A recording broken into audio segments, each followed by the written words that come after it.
تھوڑی دیر مجھے اجازت دیجیے گا حسب سال کی طرح کہ جب میں آخری شہزادے کے مصائب بیان کروں تب آپ انشاءاللہ جو خدا آپ کی ان عزاداریوں کو بھی قبول فرمائے، آپ کی عبادتوں کو قبول فرمائے، آپ کے آنے جانے کو قبول فرمائے۔ حق تو یہ ہے کہ حق ادا نہ ہوا اور نہ حق ادا ہو سکتا ہے۔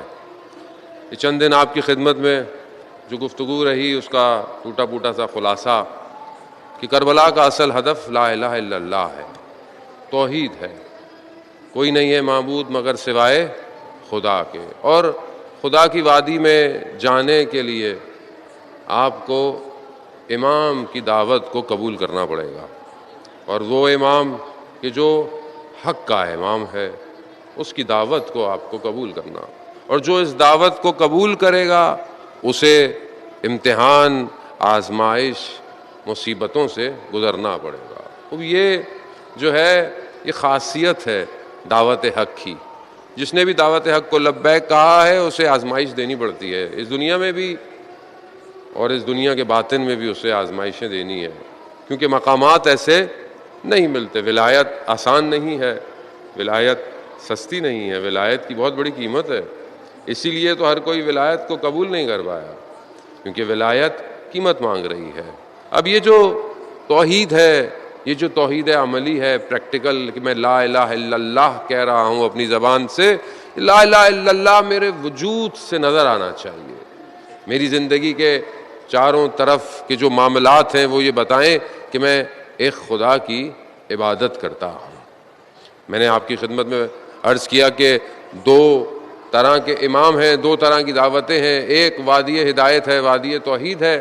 خدا قرآن میں بھی کہہ رہا ہے کہ ہم نے جو ہے وہ قرار دیا وجعلنا ائمۃ، ہم نے ائمہ کو کس لیے؟ ہدایت کے لیے قرار دیا، حضرت ابراہیم کے لیے جو اور ان کے اولاد کے لیے یہ آیت ویسے تو نازل ہوئی، لیکن خدا نے ائمہ کو ہدایت کے لیے۔ دوسرے جو امام ہیں وہ آگ کی طرف دعوت دے رہے ہیں، وہ جہنم کی طرف دعوت دے رہے ہیں۔ دنیا انہی دو پیکج کہہ لیں، دو بلاک کہہ لیں، دو کششیں کہہ لیں، انہی دو کششیں اٹریکشن کے درمیان میں زندگی گزاری جا رہی ہے۔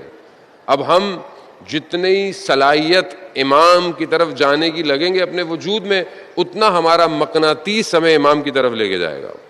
جتنے ہم دنیا پرست ہوں گے، دنیا کی خواہشات ہوں گی، ضلالت ہوگی، گمراہی ہوگی، گناہ ہوگا، معصیت ہوگی، اتنے ہماری مقناطیسی طاقت ہلکی ہو جائے گی اور ہم بڑی تیزی سے جو ہے وہ امام نار کی طرف چلے جائیں گے، کیونکہ شیطان اپنی پوری طاقت کے ساتھ روئے زمین پر کار فرما ہے۔ شیطان سو نہیں رہا، غافل نہیں ہو رہا، وہ کوئی لمحہ کوئی چیز زندگی کا چھوڑتا ہی نہیں ہے۔ شیخ انصاری کا شیخ مفید کا، شیخ انصاری کا، غالباً دونوں میں سے ایک کا واقعہ ہے کہ شاگرد نے دیکھا کہ میں نے خواب میں دیکھا کہ شیطان جو ہے وہ اس کے ہاتھ میں بہت ساری چینیں ہیں، کوئی بہت چھوٹی چھوٹی ہیں، کوئی بڑی بڑی ہیں، کوئی پتلے سے دھاگے ہیں، کوئی بہت بڑی ہیں جس سے لنگر ڈلتے ہیں بڑے بڑے جو ہے وہ کشتیوں. تو اس نے پوچھا کہ یہ کس کے لیے ہے؟ کہا جس کے اندر جتنی صلاحیت ہوتی ہے اتنی بڑی میری چین ہوتی ہے اسے کھینچنے کے لیے. تو کہا یہ سب سے بڑی جو ہے وہ کس کے لیے ہے؟ کہا یہ تمہارے استاد کے لیے ہے. پھر اس نے پوچھا اپنے بارے میں کہ ہمارے لیے کیا ہے؟ کہا تمہیں مجھے کسی چین کی ضرورت نہیں ہے، تم تو ویسے ہی ہواؤں کے جھونکوں پہ ہماری طرف آ جاتے ہو. کچھ لوگ اپنی زندگی میں ایسے ہی ہوتے ہیں کہ ذرا سی بات اشتعال پیدا کر دیتی ہے، ذرا سی چیز انسان کو بھڑکا دیتی ہے، ذرا سی گناہ کی لذت انسان کے پاؤں کو اکھاڑ دیتی ہے. وہ کچھ لوگ ایسے ہی ہیں دنیا میں. کچھ لوگ ایسے ہیں کہ یہ صبح اپنے استاد کی خدمت میں پہنچے اور استاد سے پوچھا استاد ایسا ایسے میں نے خواب دیکھا ہے، ماجرا کیا ہے؟ کہا صحیح کہا اس نے. کہا میرے گھر چند دن سے فاقہ تھا، میرے پاس پیسے نہیں تھے، مگر میرے پاس کچھ وجوہات شرعی تھیں لیکن وہ میری نہیں تھیں، وہ کسی اور کا تھیں. تو میرے ذہن میں خیال آیا کہ میں اس میں سے قرض لے لیتا ہوں اور پھر جب میرے پاس آئے گا تو میں واپس رکھ دوں گا. گناہ نہیں کر رہے، کسی کا حق نہیں کھا رہے، قرض لے رہے ہیں، جائز ہے. لیکن جتنا بڑا مرتبہ ہوتا ہے معاملات اتنے سینسٹیو ہو جاتے ہیں. اس لیے کہتے ہیں کہ اگر آپ معاشرے میں کوئی ذمہ داری لے رہے ہیں تو آپ کے کندھے پہ بوجھ سینسٹیو ہے.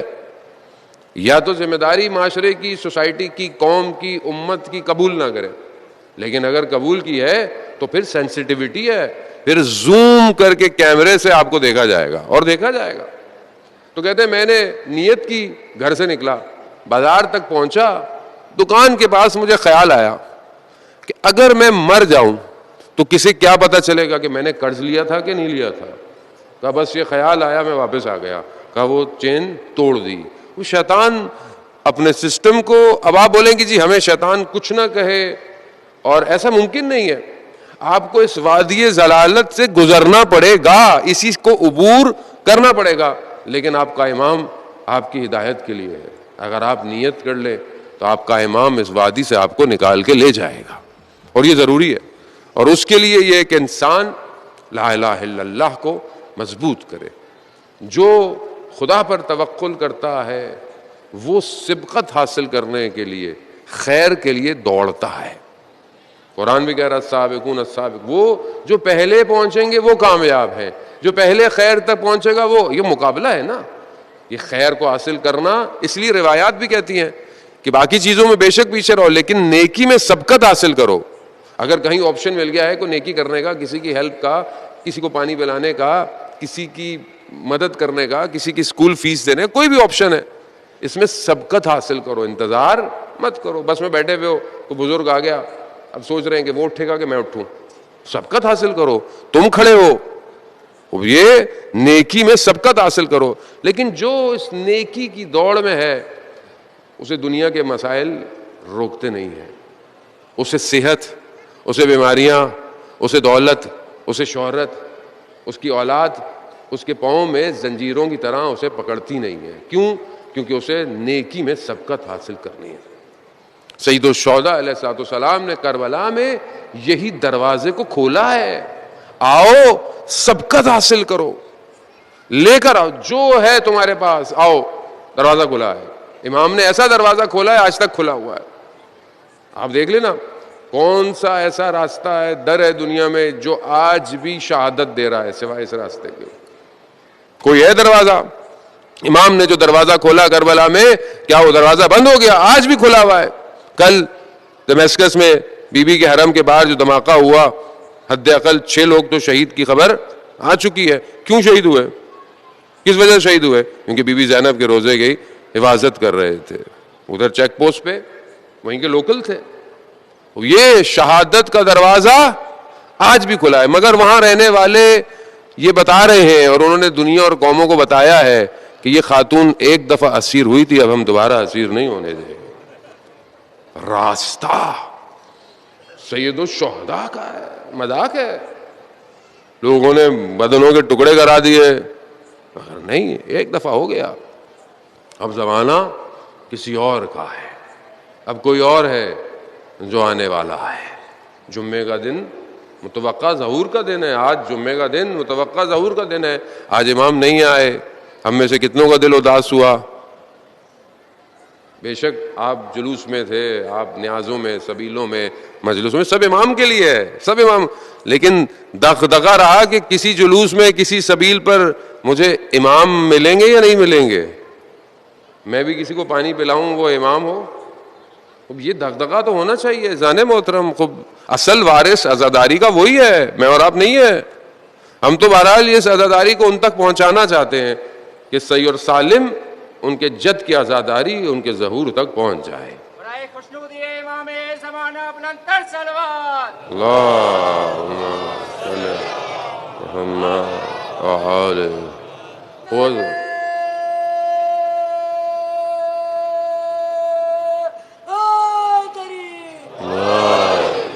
جو توحید کی وادی میں آ جاتا ہے پھر اسے دنیا کے معاملات، دنیا کی چیزیں اس کے پاؤں کو جکڑتی نہیں ہے، اسے کوئی چیز روکتی نہیں ہے، وہ ان چیزوں میں پھنستا بھی نہیں ہے.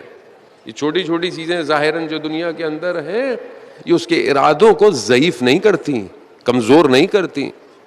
اور اگر اس کے اوپر کوئی آزمائش امتحان آتا ہے تو وہ یہ نہیں کہتا پروردگار ایسا میرے ساتھ کیوں ہو رہا ہے. نہیں، وہ خدا کی بارگاہ میں شکر کرتا ہے، پروردگار تیرا شکر ہوں، تو چاہتا ہے میری آزمائش لے.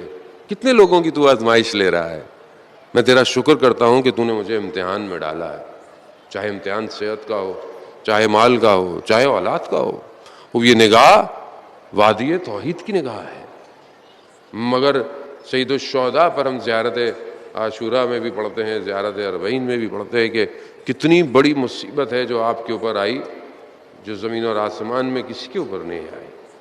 مگر کہیں پر امام نے یا امام کے گھر والوں نے یہ کہا کہ یہ کیسی مصیبت ہے، یہ کیسی مشکل ہے؟ نہیں کہا.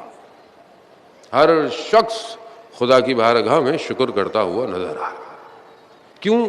کیونکہ جانتا ہے کہ لا الہ الا اللہ کیا ہے. کاش ہم بھی ان مجلسوں سے اٹھیں اور ہماری زندگی میں لا الہ الا اللہ آ جائے. معاشرہ ایک خدا کے اوپر اور ایک خدا کی دی ہوئی کتاب اور اس کے رسول پر قائم ہو جائے. یہ آپس کی نفرتیں، یہ فرقے، یہ دیکھیں یہ ہم نے اسلام کے نام پر ہی تو ہے. یہ دشمن اسلام کی تو طاقت ہی نہیں کہ وہ اسلام سے لڑ پائے. اس نے بہت سالوں سے یہی حربہ جو ہے وہ نکالا ہوا ہے کہ آپس میں مسلمانوں کو لڑاؤ، شیعہ سنی کو لڑاؤ، آپس میں سنیوں کو لڑاؤ، فرقوں کو، آپس میں قبیلوں کو، انہی کے اندر اسی مذہب کی آتش کو. اور ہمارے ہاں جو جہالت کے پیروکار ہیں وہ دین کے نام پر دین کو بیچ دیتے. کم از کم ہم اپنی زندگی میں دین کو نہ بیچیں. زان محترم، دنیا کی زندگی کتنی ہے، کتنے سال جی لیں گے ہم؟ قیامت میں خدا کو جواب دینا ہے کہ نہیں دینا. لا الہ الا اللہ اپنے وجود میں اتارے. آپ گناہ کرتے ہیں، یہ گناہ آپ کے وجود کو آلودہ کر دیتا ہے. گناہ کا ایک ظاہر ہے، گناہ کا ایک جڑ ہے جو انسان کی خصلتوں میں ہوتی ہے، اور ایک گناہ کا باطن ہے. یہ تین علماء گناہ کی لیئرز بیان کرتے ہیں. گناہ استغفار سے، خدا کی بارگاہ میں رونے سے، توبہ کرنے سے ظاہر گناہ ہٹ جاتا ہے. اسی طرح روایات کہتی ہے کہ بقاء الحسین، سید الشہداء پر گریہ کرنا گناہوں کو صاف کر دیتا ہے. یہ جو ہم رو رہے ہیں، گریہ کر رہے ہیں، یہ صرف مظلومیت کے لیے ہے، مصیبت کے لیے ضروری ہے، لیکن یہ گناہ کو صاف کر دیتا ہے. اور پھر انسان اپنی ان خصلتوں کو جس کی وجہ سے گناہ کرتا ہے اسے نکالے. لیکن باطن گناہ جب تک نہیں صاف ہوتا، جب تک آپ دشمن خدا اور دشمن ولایت پر تبرہ نہ کریں. اور یہ تبرہ ویسا نہیں ہے کہ جیسے ہمارے یہاں بہت لوگ رائج ہیں. تبرہ یعنی برات کرنا. اللہم لعن، آج کی شب آپ پڑھتے ہیں اللہم لعن قتل، تو جس نے امام حسین کو قتل کیا ہماری کیا اس پر لعنت ہو. جس نے آپ کی اولاد کو قتل کیا اس پر لعنت ہو. جس نے آپ کے اصحاب کو قتل کیا اس پر لعنت ہو. یہ لعنت خود ہم کہہ رہے ہیں خدا تو لعنت بھیج. یعنی خدا کی لعنت کا مطلب کیا ہے؟ یعنی خدا رحمت کو ان کے اوپر سے ہٹا دیتا ہے. اصل لعن کے معنی یہ ہے کہ انسان اپنے وجود سے تبرہ کرے. وجود سے تبرہ کا مطلب ہے کہ میں کم از کم وہ کام تو نہ کروں جو اللہ، اس کے رسول اور اس کے ولی کے دشمن انجام دیتے ہیں. یہ کیسا تبرہ ہے کہ میں زبان سے کہہ رہا ہوں مگر میرا عمل خدا نہ خواستہ ان کاموں کو انجام دے کہ جو میرے مولا کے مخالفین انجام دیتے. روایات یہی کہتی ہیں کہ جو مومن ہے اس کے قلب میں نور ہے. اور گناہ بالکل ایسی ہے جیسے سمندر کے اوپر جھاگ ہوتی ہے نا. جھاگ حقیقت نہیں ہوتی، پانی حقیقت ہوتا ہے. گناہ اس دھوکے کی طرح ہے جو مومن انجام دیتا ہے. لیکن اگر وہ امام حسین پر گریا کرے، ولایت کا پیروکار رہے، تو خدا اس گناہ کی جھاگ کو الگ کر دیتا ہے اور مومن کو پاک کر دیتا ہے. مجلس پاکیزگی کی جگہ ہے، پاک کرنے کی جگہ ہے، بکا کی جگہ ہے. امام نے ایک رات کی مہلت مانگی تھی. کیوں؟ تاکہ میں رات کو قرآن کی تلاوت اور نماز میں گزار سکوں. راوی بیان کرتے ہیں کہ خیموں سے ایسے آوازیں آ رہی تھیں قرآن کی تلاوت کی جیسے شہد کی مکھیوں کی آوازیں آ رہی ہوتی ہے. قرآن کی تلاوت کر رہے ہیں، عبادت میں ہے، کوئی رکوع میں ہے. کیوں؟ کیونکہ اصل مقصد دنیا کو بتا رہے ہیں کہ اصل مقصد یہی ہے جس کے لیے حسین ابن علی آیا ہوا ہے. یہ واضح، اور اس سے واضح اور کیا امام بتاتے دنیا کو.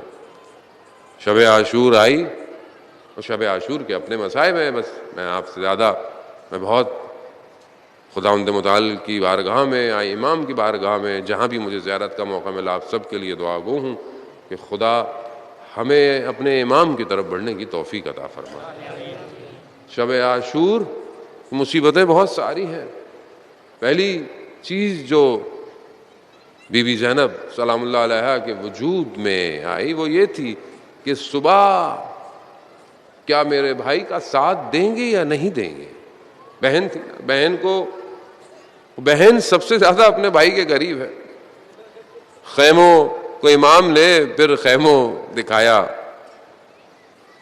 اصحاب کے خیمے دکھائے. حبیب ابن مظاہر تمام اصحاب کو لے کے بیٹھے ہوئے ہیں اور کیا کہہ رہے ہیں کہ دیکھو بے شک ہم باہر کے لوگ ہیں لیکن دیر نہیں کرنی، یہ نہ ہو ہم سے پہلے اہل بیت کا خون بہایا جائے. وہاں دوسرے خیمے میں دیکھا تو حضرت عباس بنی ہاشم کے جوانوں کو لے کے بیٹھے ہوئے ہیں. کہا بنی ہاشم کے جوانوں خیال رکھنا، وہ جو سب ہیں وہ ہمارے مہمان ہیں، یہ نہ ہو کہیں وہ ہم سے پہلے چلے جائیں. بی بی زینب کہتی ہیں عجیب، ہر شخص پہلے جانا چاہتا ہے. یہ شب عاشور منظر ہے. مائیں خیموں میں اپنے بچوں کو تیار کر رہی ہے. بیٹا صبح تم نے جانا، کتنی سخت رات ہے، آخری گفتگو ہے بہن اور بھائی کی. نہ جانے بعض بچے کس طرح اپنے بڑوں کو دیکھ رہے ہیں. یہ چاند جو محرم کا کربلا پر ہے یہ آخری دفعہ دیکھ رہا ہے. رات کی پہر آئی. ایک راوی بیان کرتا ہے، حلال ابن نافع سے بیان ہے کہ میں نے دیکھا کہ امام رات کی تاریکی میں کہیں جا رہے ہیں. میں پیچھے پیچھے امام کے ہوا. امام نے مجھے دیکھا میری طرف، کہا کیا کرو؟ کہا مولا رات کا وقت ہے. میں نے کہا آپ اکیلے نہ جائیں. کہا اب آ گئے ہو تو آؤ. پھر وہ کہتا ہے کہ مجھے امام نے ایک ایک کر کر مقام دکھائے. کہا یہ مقام دیکھ رہے ہو؟ ہاں مولا. کہا یہاں قاسم گرے گا. کہا یہ مقام دیکھ رہے ہو؟ کہا یہاں علی اکبر گرے گا. ایک ایک کر پر مقام دکھا رہے ہیں. یہاں عباس کے بازو. ایک مقام سے وہ کہتا ہے کہ امام بڑی تیزی سے آگے گزر گئے. میں نے کہا مولا بہت تیزی سے. کہا کیوں، کیا ہوا؟ کہا کسی خاتون کے رونے کی آواز آ رہی ہے.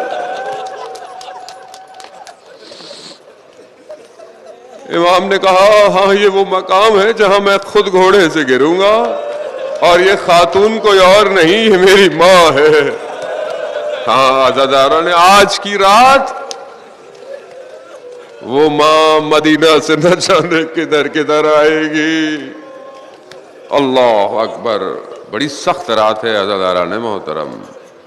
کوشش کریں اپنی حالت کو بھی غم میں رکھیں، غم کی حالت میں رہیں، کیونکہ یہ رات پھر نہیں آئے گی۔ یہ آخری رات ہے، علی اصغر اپنی ماں کی گود میں ہے، یہ آخری رات ہے، کل علی اصغر ماں کی گود میں نہیں ہوگا۔ اللہ اللہ، بچوں والے ہیں نا، کبھی چھوٹا بچہ ہو، شخص کہتا ہے کہ شدید سردیوں کی رات تھی، سر برف پڑی ہوئی تھی، گاڑی خراب ہو گئی ہائی وے پہ، سردی اتنی تھی کہ گاڑی میں بیٹھتے تو مر جاتے۔ باہر ہم نے بہت کوشش کی گاڑیوں کو روکنے کی، گاڑیاں رکی نہیں۔ ہمارے پاس چھوٹا سا بچہ تھا، ہم نے بچے کو ہاتھ میں اٹھایا اور سڑک پہ یوں کر دیا، کہا گاڑیاں رکنا شروع ہو گئیں۔ عجیب تھے یہ کربلا میں لوگ۔ حل من ناصر ینصرنا، ہے کوئی میری مدد کرنے والا؟ بس چند مراحل ہیں، سن کے ماتم کیجئے گا، چند مراحل ہیں، جب تک یاد آتے رہے گریہ کرتے رہیے گا۔ باب الحوائج ہے، یاد رکھیے زندگی میں جب سارے دروازے بند ہو نا، اس بچے سے توسل کیا کریں، یہ بڑے دروازے کھول دیتا ہے، بہت دروازے کھولتا ہے۔ ہاں عزاداران محترم، امام نے کہا نا ہے کوئی میری مدد کرنے والا؟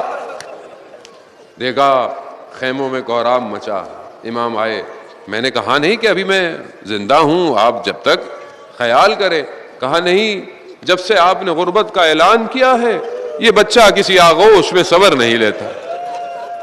امام نے بچے کو اپنی آغوش میں لیا، بس علی اصغر بھی خاموش ہو گئے، کیوں؟ جانتے تھے یہ آخری آغوش۔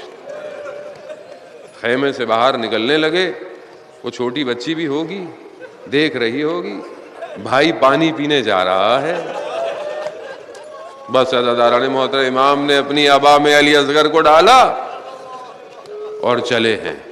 کہتے ہیں بلندی پر پہنچے، بلندی پر، اونچائی پر، اور سامنے والے لشکر سے کہا کہ دیکھو تم مجھے پانی نہیں دیتے تو اس بچے کو تو پانی دے دو۔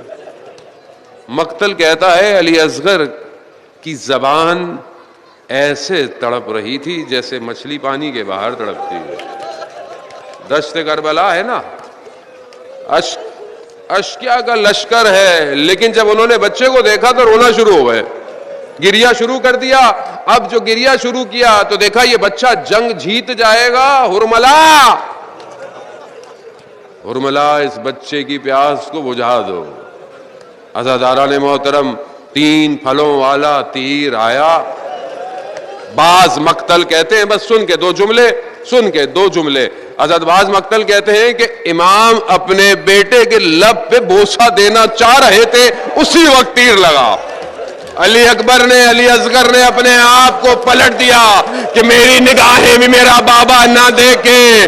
عزاداران محترم، یہ چھوٹا سا بچہ اتنا بھاری ہو گیا کہ امام سے چلا نہیں گیا، ایک قدم بڑھاتے ہیں، انا للہ و انا الیہ راجعون۔ ارے اتنا بچہ ماں مر نہ جائے، امام نے خیموں کے پیچھے چھوٹی سی قبر بنائی، علی اصغر کو دفنایا، مگر کیا کرے وہ ماں جس کا بچہ 2 دفعہ شہید ہوا؟ شب عاشور۔